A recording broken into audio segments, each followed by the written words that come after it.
everyone, my name is Luna and I'm here to break down everything that happened in the final episode of Wildemount Wildlings, one of my favourite Critical Role miniseries to date. Apologies that this video is out so late, life very much got in the way, and my honours run of Baldur's Gate 3 ended after 100 hours when I was fighting Orin, so I've been in a period of mourning. This video is brought to you by my patrons. Thank you so much for your support and welcome new patron Justice. If you would like to support the channel, you can sign up for $2 a month at patreon.com/Luboffin. We pick up with the Olgas in the pitch black tunnel below the arcane shed in the Magic Meadow. Jessup and Kai are downed and have to roll their first death saving throw, with Kai passing but Jessup failing. It's so dark and Sky and Padman have no way of creating light, so Padman makes a heroic sacrifice. I can use prestidigitation to light a light source. Yes, you sure can. But it can't produce light on its own. So I reach in my bag and take my entire work of my card game. No! My manuscript. We gotta save him. And I'm gonna light my manuscript on fire to make enough light for us to get potions to these two. Wow, that was beautiful. With light to see by, they administer healing potions to their friends who wake up, shocked at what Padman has done, but he says he was considering a rewrite of the rules anyway. They continue moving through the tunnel where they find remnants of potions and magic items that have fallen in from the shed, including a mirror of guilt and a potion of Riz, two of the items created by the Kids Brain Trust. At the end of the tunnel, they find two doors. One is labeled WW and the other DW. Did they ever work out what those two things stood for, by the way? I don't know if it's like really obvious and I'm just not getting it, but if you know what it means, please tell me in the comments. They open the DW door and find behind it an endless dimension of madness with creepy shadow people and horrible noises, and they do the very smart thing of saying like, nope, and just immediately shutting the door. They then open the WW door next and find behind it a nice and neat waiting room where there are two people waiting to meet an entity called Walkwalk. One of these people is a palm tree man and the other is a coconut man, and they do not get along. Oh, hey, you guys here to see Walkwalk? Us too, I'm next. The smaller gentleman says, what are you talking about? I'm next, I've been here longer. You lost your place in the line when you left. I had to use the bathroom, that doesn't count. They're arguing with each other. On the coffee table of the waiting room are some magazines that reference prior campaigns. The Whitestone Whisperer. Whitestone is, of course, the city that has been visited many times across the campaigns. And Tusk Love, a steamy novel from Campaign 2 that is getting turned into an actual steamy novel coming out later this year. Kai tries to trick the goblin attendant behind the desk that they are Walkwalk's assistants, which doesn't work as the goblin is quite clearly the assistant. Instead, Sky casts a horrifying minor illusion. A small child who has looked up and all their teeth are like bleeding because they've fallen. It's horrifying. And the kids then try and let's all pile into a trench coat and they run through the door, which leads to a massive room that is essentially one giant stovetop with gup-gup sizzling on it. Yasha and Bo enter the room from the other side and we meet Walkwalk the Pan Man.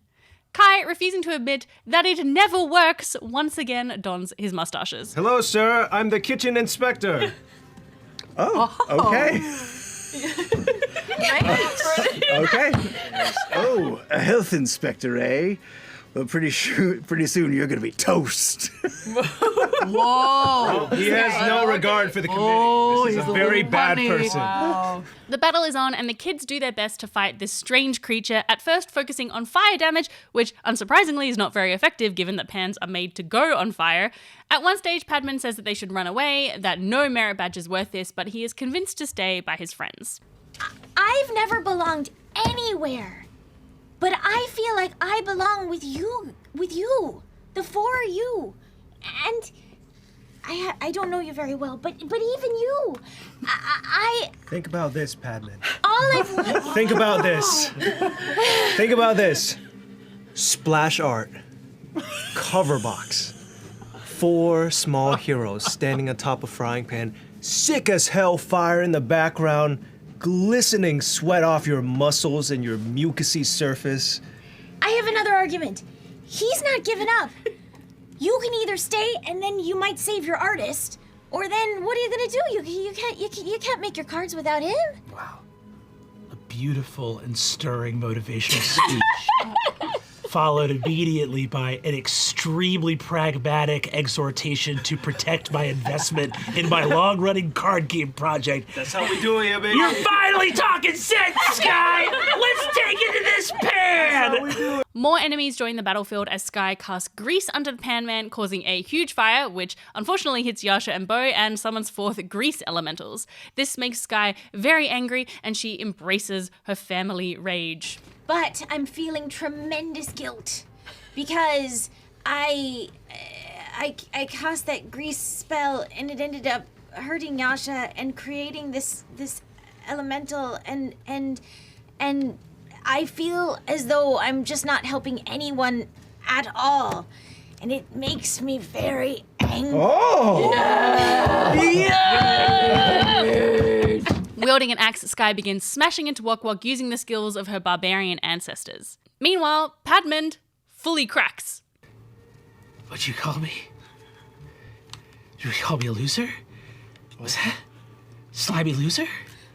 You think I can't go on the boat? I mean, You're not even my real dad. I didn't. I can't go on the boat this summer? I don't think Yeah, that I I will said go to any of camp the whole those. summer. No, I mainly. You can call me a stupid, bug-eyed loser all you want. I'll tell I you. speak in cooking puns. I never said any of that. Yeah, well, I'll tell you what's cooked. You! And I'm gonna jump right at him and just swing with my staff. Okay. Yasha and Bo back up the kids, and Bo realizes that the stove knobs at the back of the room can be turned on and off, so she uses her staff to hit one off, which causes Walkwalk to be slowed and lethargic. You do make contact with it, and it does spin, and now it's on half. Okay. It definitely did something. The flame still burns, but a little less. Pan turns around and says, "Who dares tamper with my flame?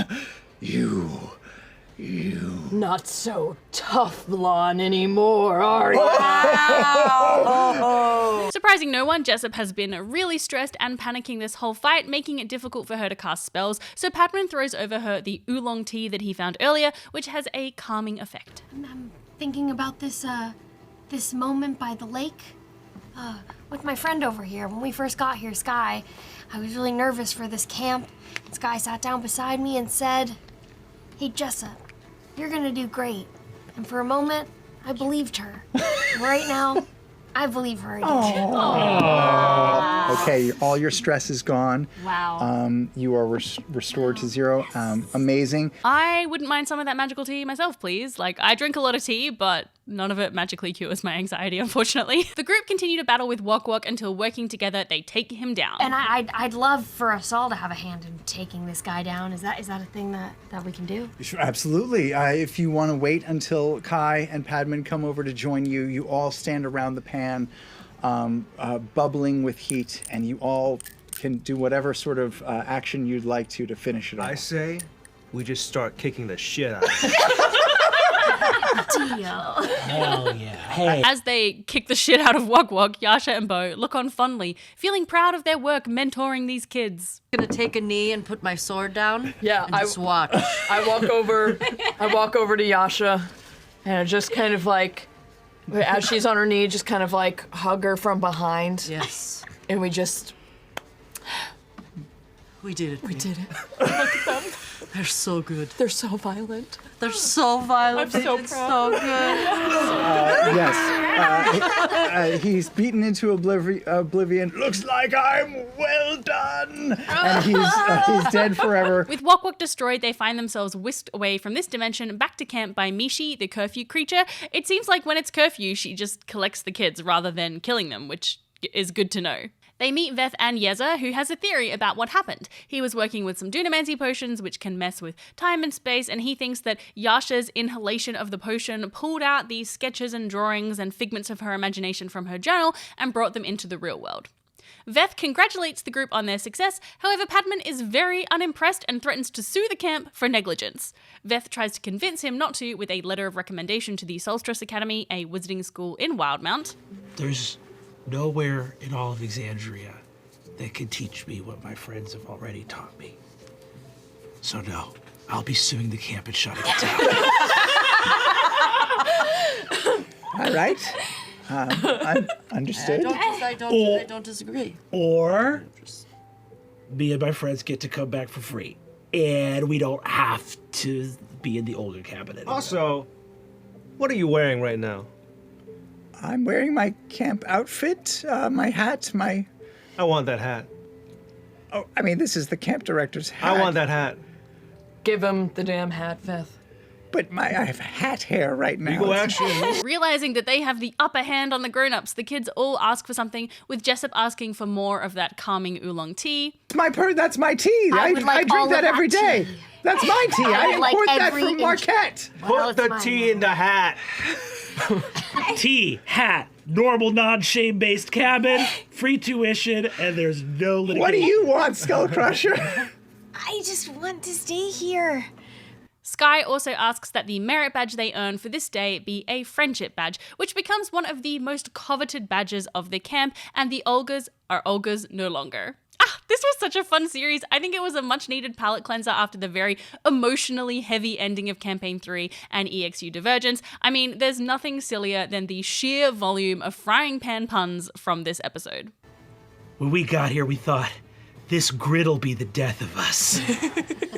You can be not a genius and see that this is a dangerous situation. We sought a way to work together. Wow. And we have the skill it takes to get this done. Time to put you on the back burner. And if it hurts, hey buddy, walk it off.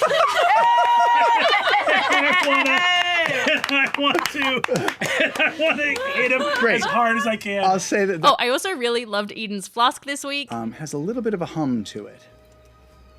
It's my mom. Our mom.